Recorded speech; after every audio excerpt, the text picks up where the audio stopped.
Food and digestion. Have you ever thought, why do we feel hungry? Our body makes us feel hungry and tells us that it needs food. Why does it need food? Our body works all the time.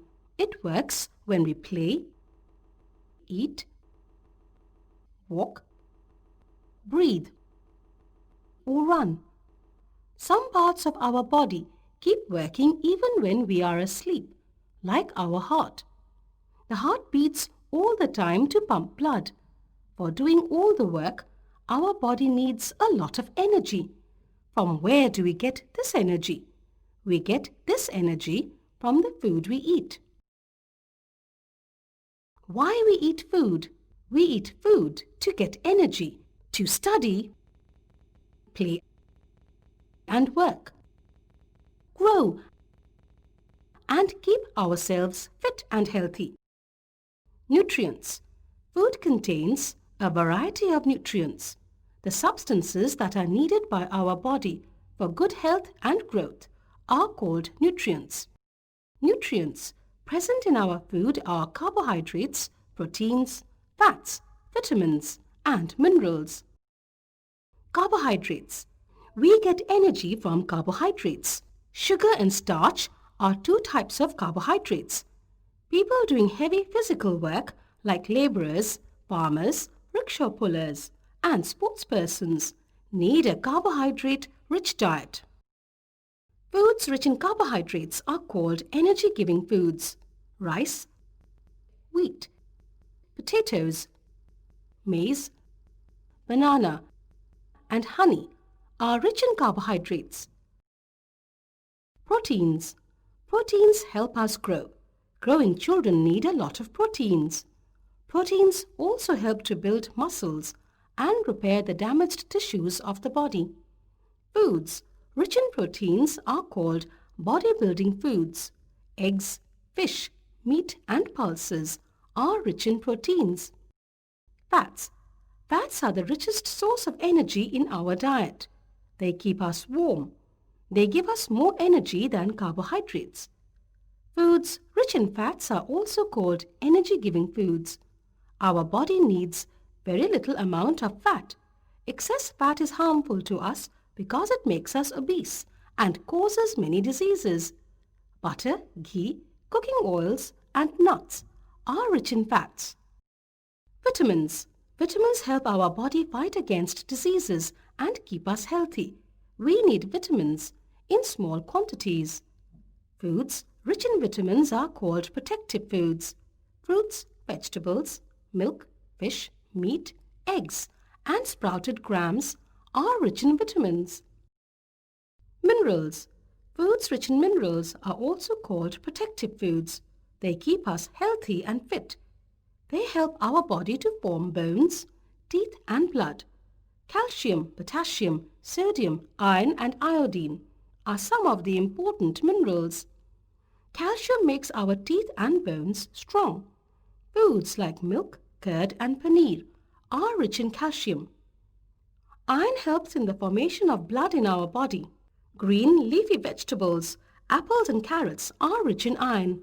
In addition to these nutrients, our food must have roughage and water. Roughage. Roughage are food items from plants that contain fibers. Most of the fruits, vegetables and seeds have fibers. We cannot digest roughage. It is an important part of our diet because it helps to throw out waste material from our body. Salads give us a lot of roughage. Water. 3/4 of our body weight is water. It helps the body to dissolve, digest, and absorb the food. It helps in removing our body wastes. We should drink about 8 to 10 glasses of water every day. Balanced diet. The food we eat daily is called our diet. A diet that contains proper amount of all the nutrients, roughage and water needed for good health is called balanced diet. We should eat different types of food to get all nutrients. Digestion. The food that we eat does not give energy directly to our body. It gives energy after digestion. Digestion is a process by which the food we eat is broken down into simple and soluble substances that are absorbed by the body. Let us understand what happens to the food in our body. Mouth. Teeth chew and grind the food. This food mixes with saliva, produced by the salivary glands. Saliva breaks the starch of food into simple sugars and also makes the food soft. Food pipe. Esophagus. Food passes through the food pipe to reach the stomach. Stomach. It is like a muscular bag in which food is churned and mixed with digestive juices. Digestive juices break down the food into simple and soluble form. Small intestine.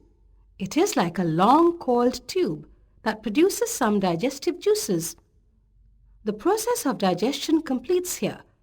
The walls of small intestine have blood vessels that absorb the digested food and take it to all other body parts.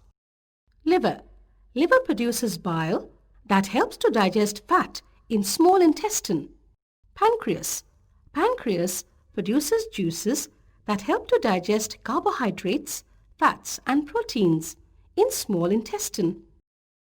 Large intestine. It holds the undigested food, absorbs extra water from it and forms feces, semi-solid wastes.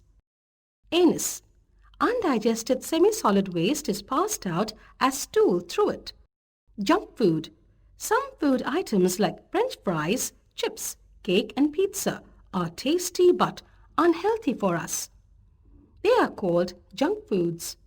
They contain a lot of fat and sugar, so we should avoid junk foods. Chips, pizza, junk foods. Good eating habits for proper digestion. Always take your meals in a pleasant environment. Chew the food well before swallowing. Eat a balanced diet. Drink 8 to 10 glasses of water every day. Eat at regular intervals. Eat a lot of green vegetables and fruits. Eat fresh and clean food. Avoid overeating. Cooking food. Other than fruits and some vegetables, most of the food items are cooked before eating. Food can be cooked by boiling, frying, roasting, baking or steaming. We cook food because it makes the food more tasty, makes the food soft and easy to digest, kills germs present in the food. Food preservation. All food items get spoiled at room temperature after some time. Such spoiled food items produce foul smell and are not good for our health. So, for long use, we preserve the food items. The process by which we can prevent the food items from getting spoiled for a long time is known as food preservation. Ways of food preservation. Refrigeration and deep freezing. Refrigerator cools down the food to a very low temperature and deep freezer freezes the food. Both cooling and freezing preserve the food by slowing down the growth of microbes. Refrigeration preserves food for a shorter time as compared to deep freezing. Bottling and canning. Food is sealed in bottles and cans after killing germs. This does not allow the growth of microbes for a long time, till the cans or bottles are opened. Drying. Food is dried by removing all water content from it. This prevents the food from spoiling. Pickling and jellying. Salt and oil in pickles and sugar in jams and jellies act as preservatives. They prevent the growth of microbes for a long time.